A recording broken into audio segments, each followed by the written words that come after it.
हरियाणा के फरीदाबाद जिले की 22 वर्षीय पार्वती उन महिलाओं और लोगों के लिए एक उदाहरण है जो हालातों को कोसते रहते हैं। फरीदाबाद की रहने वाली पार्वती 5वीं कक्षा तक पढ़ी हुई है।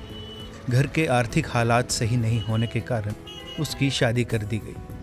पार्वती को लगता था कि शादी के बाद शायद सब सही हो जाएगा, लेकिन यहाँ पर भी पार्वती की किस्मत उसको दगा दे गई। पार्वती के पति ने उसको तंग करना शुरू कर दिया। शराब के नशे में पार्वती के साथ मारपीट की जाने लगी, जिसके बाद पार्वती अपने बेटे के साथ अपने माता पिता के घर आकर रहने लगी। हाँ, शादी हो गई है। मायके में। साल में मेरे हस्बैंड सही नहीं है और नशा वगैरह ज़्यादा करते हैं और फिर अपनी भाभी के साथ ही अटैचमेंट है उनकी। हाँ जी। मायके में।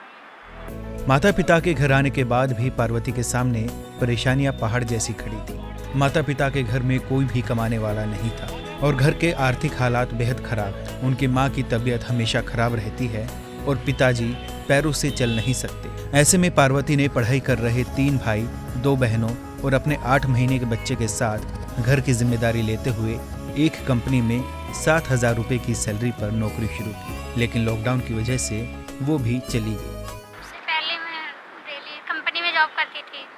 लॉकडाउन में छूट गया, फिर मैंने ऑटो चलाना। हुआ क्या था, क्यों ऑटो चलाने की जरूरत पड़ी? पापा मेरे कुछ कर नहीं पाते पैर की वजह से, और शादी हुई तो हस्बैंड सही मिली नहीं, तो मम्मी पापा के पास ही रहती हूँ। पापा को क्या प्रॉब्लम? पैर से मतलब मम्मी कुछ काम नहीं कर सकती, तबीयत खराब रहती है। कितने भाई बहन? 3 भाई 2 बहन। आप बड़े हो सबसे? हाँ। बाकी है वो क्या कर रहे हैं? वो पढ़ाई करते हैं। लॉकडाउन में परेशानियों का सामना करने के बाद पार्वती ने ऑटो सीखा। हाथ में किराए का ऑटो और सिर पर घर की जिम्मेदारियां लेकर सड़क पर आ उतरी। पार्वती 350 रुपये प्रतिदिन ऑटो का किराया देती है और बाकी बचे पैसों से अपना घर चलाती है। पार्वती बताती है कि ऑटो से प्रतिदिन वो 900 रुपये तक की कमाई कर लेती है। ऑटो से वो बदरपुर बॉर्डर से लेकर बल्लभगढ़ से पलवल तक के लिए सवारियां लेती है। पार्वती अपने ऑटो में ज्यादातर महिलाओं और बुजुर्गों को बैठाकर ही सफर करती है, ताकि वो अपने आप को भी सुरक्षित महसूस कर पाए। नहीं, किराए पे है। 350। कमाई हो जाती है? हाँ, 900 1000 हो जाती है। आप कमाने वाला नहीं? नहीं, भाई बहन जो है छोटे हैं, पढ़ाई कर रहे हैं। क्योंकि मैं ज़्यादातर जेंट्स को बैठाती ही नहीं हूँ, महिला और बड़े बुजुर्ग को मैं बैठाती हूँ, इसलिए मुझे सेफ लगता है कि मेरे को अच्छा लगता है अपना काम करना। कहाँ से कहाँ तक चलाते हैं? Palwal border Ballabhgarh, Palwal border Ballabhgarh.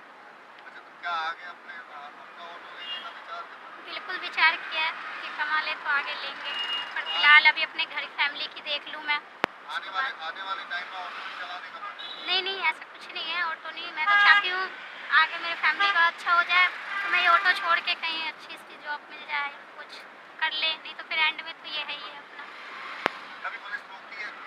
Police रोकती है, हाँ, बहुत करनी पड़ती है। फिर उन्हें पता लगता है एक लड़की ऑटो चला रही है, कुछ नहीं कहते, फिर सर पे हाथ फेर के जाते हैं, कुछ पैसे भी दे जाते हैं, बेटा आप रखो।